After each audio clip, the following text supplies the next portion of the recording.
Plaster അതല്ല ഇത് Lisa, ഇത് വീണ്ടും ലിസ. വയറ്റിൽ നിന്ന് പോയിട്ട് 3-4 ദിവസമായി. ഒന്ന് പേടിച്ചാ ചിലപ്പോ വയറ്റിൽ നിന്ന് പോയേക്കെന്ന് ഡോക്ടർമാര് പറഞ്ഞു, അതുകൊണ്ട് വാങ്ങിച്ചതാ. എന്തോ ഒരു വലിയ വിപത്ത് വരാനിരുന്നതാ. അത് ഇങ്ങനെ ഒരു ചെറിയ കാര്യത്തിലൂടെ പോയി എന്ന് വിചാരിച്ചാ മതി. എക്സ്റേയില് വേറെ പ്രശ്നമൊന്നുമില്ലല്ലോ. വാരിയലിന് കുഴപ്പമൊന്നുമില്ല. ഏത് വാരിയല്ലേ? സംഭവ സ്ഥലത്തുനിന്ന് വാരിയെടുത്തില്ലേ, അതിന് കുഴപ്പമൊന്നുമില്ല.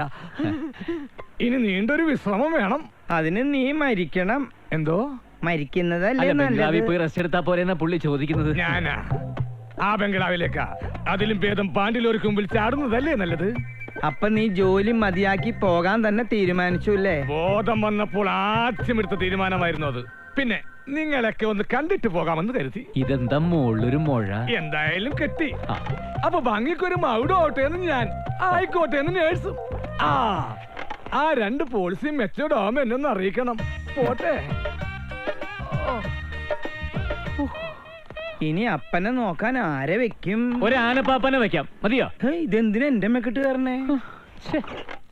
ഓമന കുഞ്ഞേ ഉറങ്ങൂ കുട്ട, കരളിന്റെ പുന്നാര മോനെ. ഓ അപ്പാ ആൻസി, ഓ ഉറങ്ങപ്പാ. ഓമന കുഞ്ഞേ ഉറങ്ങൂ.